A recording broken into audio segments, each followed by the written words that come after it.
Good morning, people that watch my channel. I wanted to do a little video because I haven't done a video in a minute, so you can see why I haven't done a video in a minute, as well as kind of explain something that's not a full tutorial, but explain a new thing that I figured out that's making my project easier and more satisfying in the end result.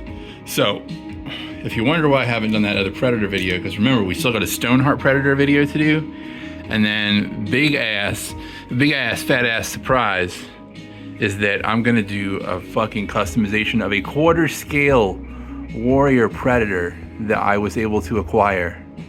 So I don't know of anybody that's done that. Maybe I'll be the first, I don't know, but Excite, it's huge. I've wanted this thing for years. Back to the subject. Anyway, this is why you haven't gotten a video about Predator modification from me, because I've been doing this. This project here is a project that I started like a year and a half ago almost at this point, and I started the project and I hit a point to where I wasn't feeling it and I kind of stopped, and I'm glad that I did. I was really upset and I've had a lot of guilt over putting this down when I did a long time ago. But now in hindsight, I'm so glad I put it down because I've learned so much since then.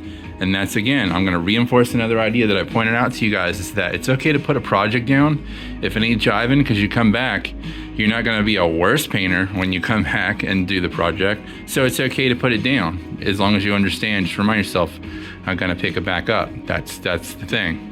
And you can do that. So when I did this the first time, I wasn't happy with the color choices that I had. They really didn't pop the way I wanted to. I didn't know how to use paints the way I know today. Since then, I have, been allowed to test paints for Turbo Dork because I got really good with them. So that's what I used the first time, was Turbo Dork paints, but I was not satisfied with the result. I'm much more satisfied with the result now. So, almost done with this. I want to put a video out today while I got a second. And we're down to this point to just doing the sword and the arms, and then it's pretty much done because the shield, it's back there. Here it is. There's the shield. And if this is just like a regular ass custom, nothing fancy to talk about, I wouldn't talk about this. I would just be like, hey, here's the pause video, I'm coming back soon. But no, it's important to point out why this is I think important, at least for me, is that this is a fully painted custom gunpla that maintains full posability like a regular gunpla does, because usually when I see people do these sorts of things, they're usually limited with their posability because they've posed them in a spot, and they don't bend the way they used to, because things gum up and shit like that. But I've developed a method at this point that I want to briefly discuss for the viewers of my channel, is that this is, I think, the way to go for custom painting gunpla and what I will do moving forward for these sorts of things. So, what's the trick here? Well, first off, something that's been a regular tool in my arsenal is the Duplicolor Sandable Primer. This is subject to change. They have upped the price of this shit to like $10 a can. I got it because it used to be like $6 to $7 a can. That ain't gonna work no more. I'm gonna go do some research, a future science experiment video. We're gonna try to find some other non-Duplicolor branded automotive primers for the quality that an automotive primer brings to the table at a cheaper price. But you're gonna be using an automotive primer like Duplicolor. It's $10 a can if you can't wait for me to do that other video. So you do the black primer, which I've got the sword started over here. That was the other piece. I gotta do the fucking sword. So we got the sword primed up here, ready to rock, okay? But the thing that I struggle with Duplicolor primer is that, I don't know if it's just me being klutzy or clumsy or just fumbling things around, but I tend to sometimes accidentally wipe a little bit of it off handling it.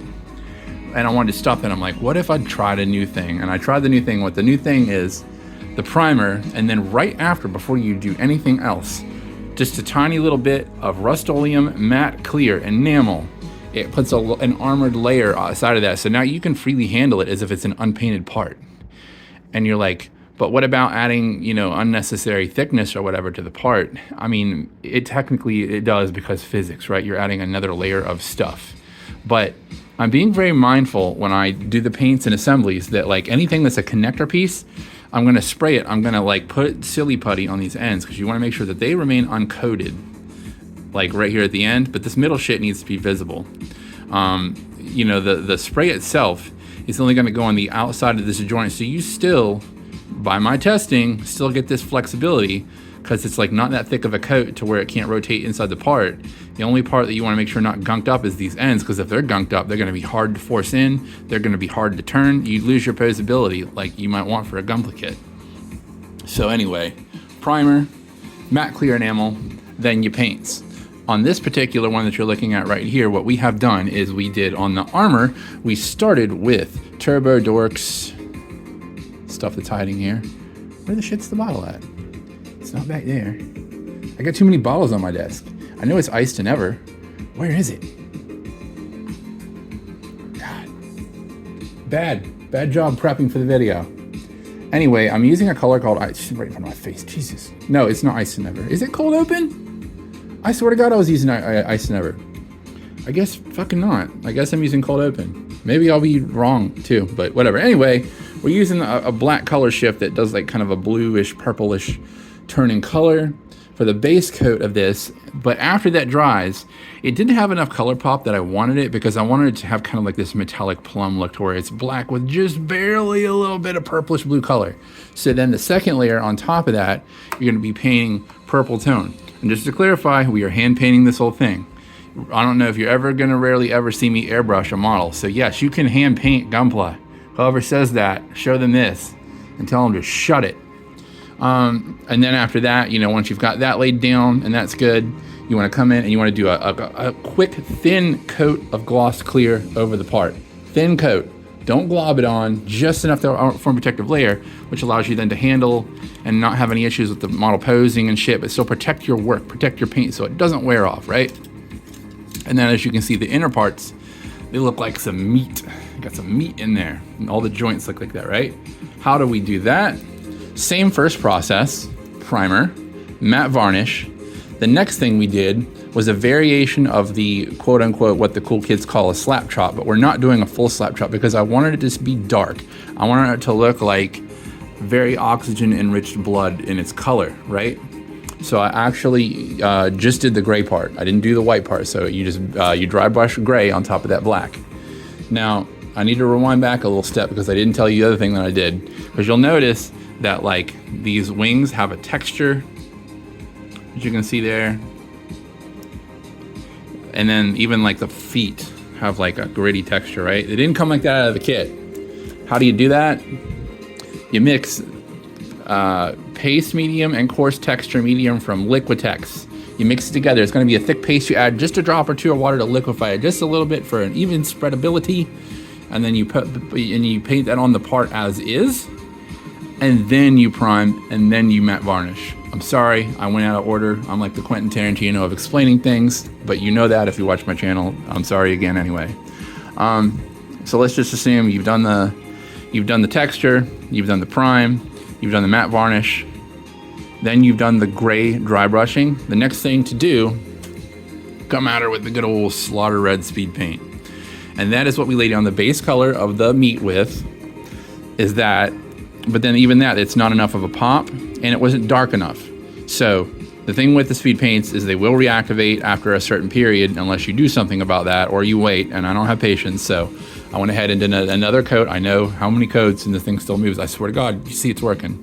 Another coat of matte clear enamel after it dries so it doesn't reactivate when you do the next step, which is paint a dark tone on top of that, which adds the darker, more dimensionality to this meat looking shit. That's why it has that very rich, vibrant black and red, because the black is necessary to make the red pop, okay?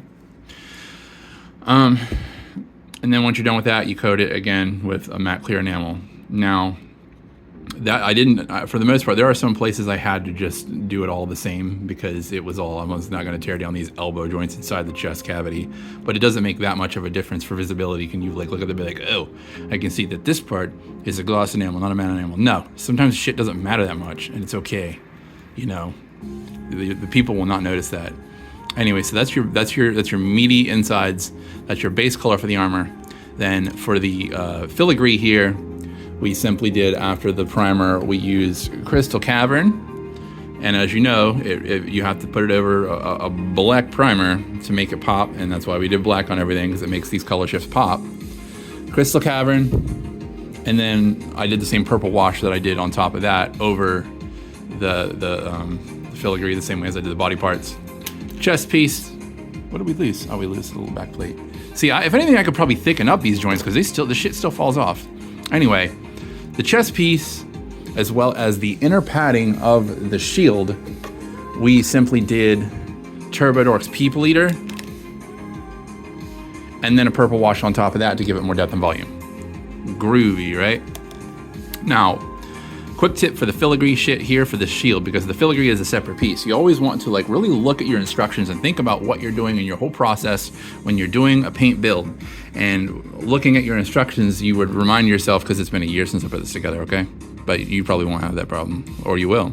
I had to look at the instructions and remind myself that this filigree on the top was actually a separate piece. So I did go ahead, I did the primer, I did the varnish, then I popped it off and I painted it separate because I didn't want to have to worry about slopping my paint on the thing and having a really good separation between the blue and the plum. So we did that. That was another thing we did for that shield. We're gonna keep on rocking and rolling with this process for the arms and the sword. I actually have some new Turbodorx paint out for delivery today, and I may choose to use it for the blade of my sword, because then I'm always like, just like with regular Gunpla, with Dunbine stuff, I'm like, the sword's gotta look a little different.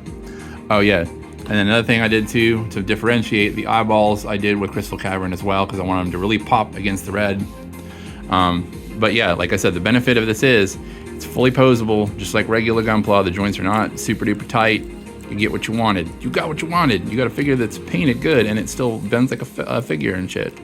Very exciting stuff. But this is why you did not get a video about Predator stuff from me yet. And now you know how to do this if you want to try to do this and then eat up a week of your time. Totally worth it. And the other thing, like the wings actually came like this out of the box. I was like, oh, I'm gonna paint these wings last night. I'm like, no the fuck I'm not. I put them in the body. I'm like, man, that pops. We're leaving the wings as is. We're not doing anything special to those. Anyway, when I get done with it, I'll post a finished image on my Instagram so you guys can see it done. Very excited about it. Going to be applying this process definitely to other biomechanical mechs moving forward. Regular Gunpla, probably too, but that's what I'm up to. So that's why it'll be a minute, but you'll see me soon. I guess next, unless I change my mind, because I change my mind about everything, I guess next will probably be figuring out what I want to do to customize Stone Cold Steve Austin Predator over there. Do some cool shit with that, and then I had to think about what or if I'm going to do anything that cool. I am a little iffy on customizing that quarter scale warrior because it's such a rare collector's item, but I know me, I'll end up doing it anyway. We'll figure out something cool. That's it for this video. Hope y'all have a good morning, afternoon, night, or whatever time of day it is that you watch this. I gotta go work now. Bye everybody.